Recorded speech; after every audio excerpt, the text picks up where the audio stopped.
welcome to our deep dive into the world of Mary Wollstonecraft. Oh, a fascinating choice. She's a name I think a lot of folks might recognize, Yeah. but I bet her story is way more interesting than what we all got in, Right. like high school history class. Absolutely. So we'll be exploring her life, her radical ideas, and how she really made an impact that we still feel even today. Wow. And to help us unpack all of this, we have rebel writer Mary Wollstonecraft and Enlightenment Politics Great book. by Dr. Wendy Gunther-Canada. Yeah, she's And I have to say, wonderful. I was really impressed when I started looking into Dr. Gunther-Canada's background. Uh-huh. Not only is she a professor emeritus at the University of Alabama at Birmingham, Yeah. but she also received the Marion D. Irish Award for her work on political thought, Oh, wow. which, really shines through in this book Mhm. as she's dissecting Wollstonecraft's arguments. Right. You can feel the depth of her expertise Yes. on, every page. For sure. It's clear that Dr. Gunther-Canada's career has been dedicated to understanding the nuances of political theory, particularly when it comes to, gender and citizenship. Right. And this makes her uniquely qualified Mm. to unpack Wollstonecraft's work, Absolutely. who was, as many know, a trailblazer Yeah. in advocating for women's rights during the Enlightenment. Okay, so let's get into it. For those who might not be as familiar with all of this, can you set the scene for us? What kind of world did Mary Wollstonecraft live in? Okay, so imagine Europe in the late 1700s. Okay. The Enlightenment is in full swing. Ideas about reason and individual liberty are spreading like wildfire. Right. Revolutions are brewing in America and France. Mhm. Yet amidst all this fervor for change, Yeah. the lives of women remain largely unchanged. Oh, wow. They were expected to be wives and mothers confined to the domestic sphere. Right. Think of Rousseau's portrayal of women as either dangerous temptresses Yeah. or Burke's vision of them as merely beautiful ornaments.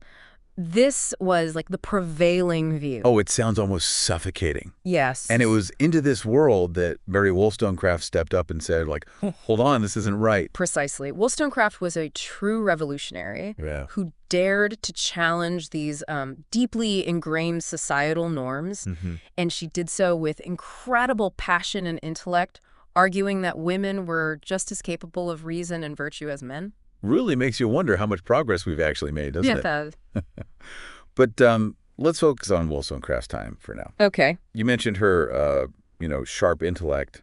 How did that manifest in her arguments? Okay, so one of her most powerful critiques Yeah. was aimed at the concept of separate spheres. Okay. This was the widely held belief that men belonged in the public realm of politics and commerce, Right. while women were relegated to the private sphere of home and family. So, literally separate worlds. Yes, exactly. To understand just how revolutionary this was, Yeah. imagine a world where men were the adventurers, like Odysseus setting sail or King Arthur on his quests, Right. while women were expected to stay home, focus solely on domestic duties. Wow, that analogy really brings it home. Yeah. It's like she was saying that women were being denied their own hero's journey, Yes. their chance to make their mark on the world. Exactly.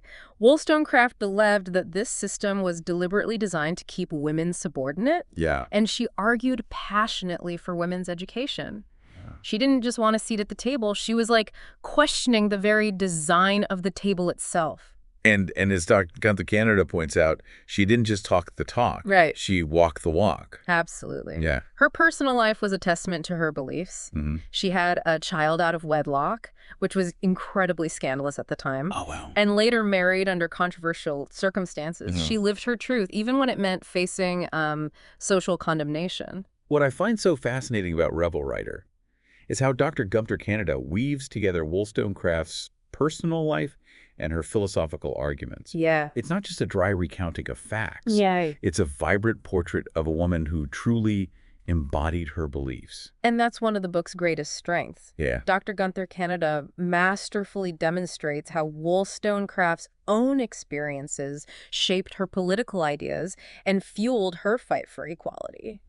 Speaking of which, this idea of contrasting plots, the quest for men, and the marriage for women. Right. This is really how Dr. Gunther-Canada frames Wollstonecraft's entire argument. Yes. It's like she's saying that by relegating women to the marriage plot, society was denying them the opportunity to achieve their full potential as human beings. Exactly.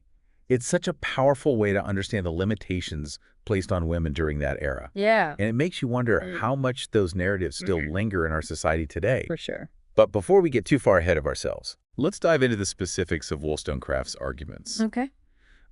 She wasn't afraid to take on some of the biggest names of her time, like Rousseau and Edmund Burke. Big names? Yeah, what was her main critique of their views on women?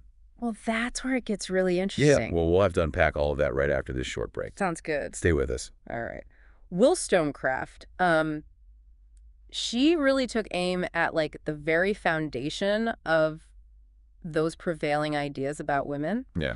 For instance, Rousseau, he believed women were inherently weaker and less rational than men. Yeah. Almost childlike in their need for male guidance. And Wollstonecraft was having none of that. No, not at all. In her most famous work, A Vindication of the Rights of Woman, she systematically dismantles these arguments like piece by piece. Exactly. She argued that what Rousseau perceived as weakness was actually a result of the limited education and opportunities afforded to women. Yeah.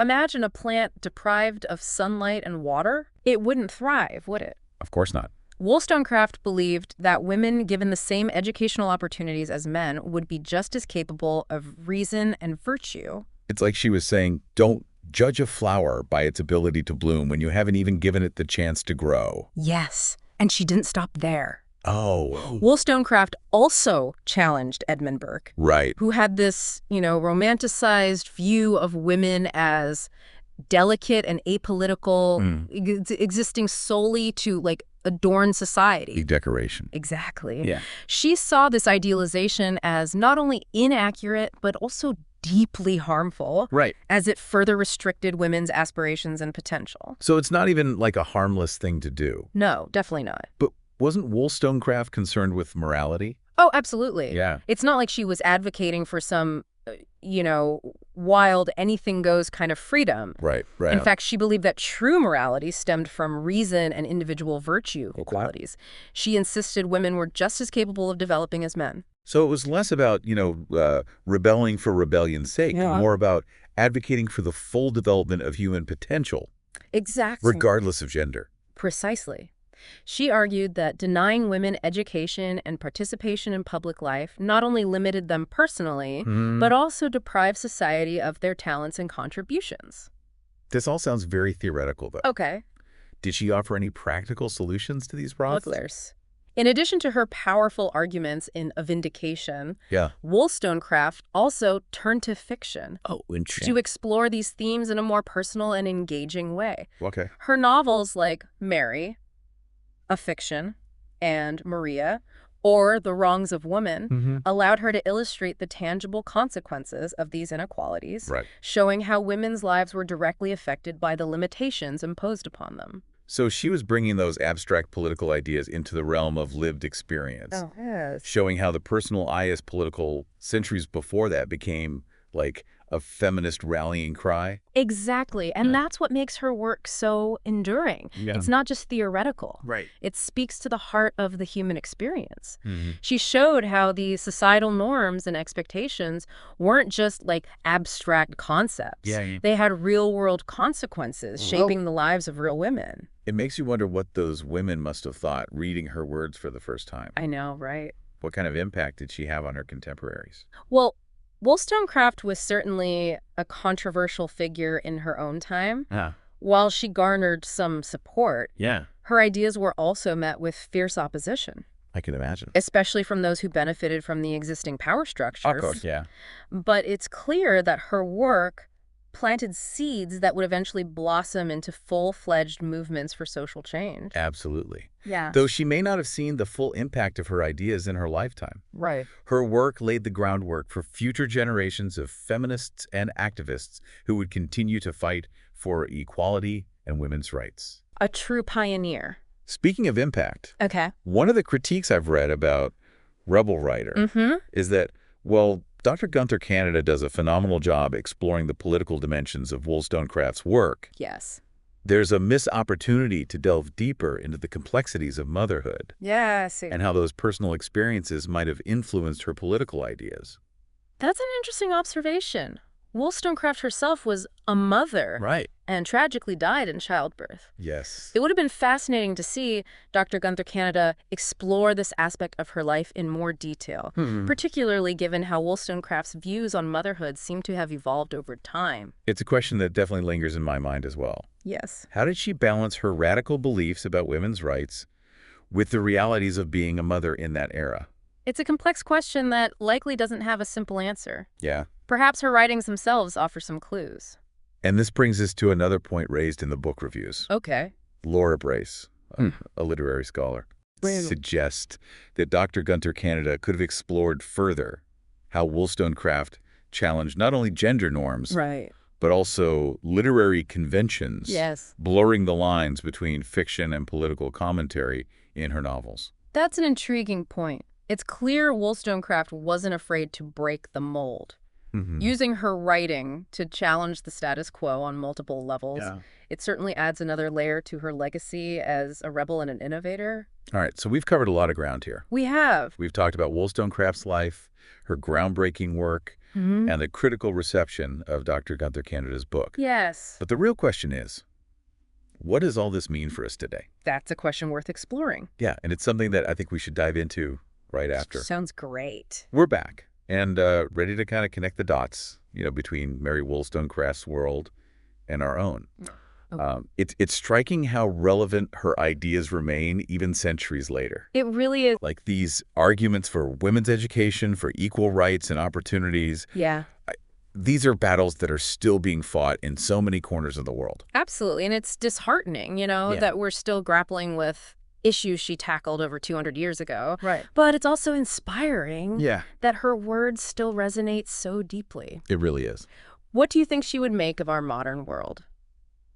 I don't know. It's so interesting to think about. Yeah. If Wollstonecraft were alive today, I have no doubt she would be. Oh, yeah. Like right at the forefront of movements addressing these persistent gender inequalities. Oh, for sure. Imagine her taking on the gender pay gap. Yeah. Advocating for affordable childcare. Right. Demanding equal representation in leadership positions. Absolutely.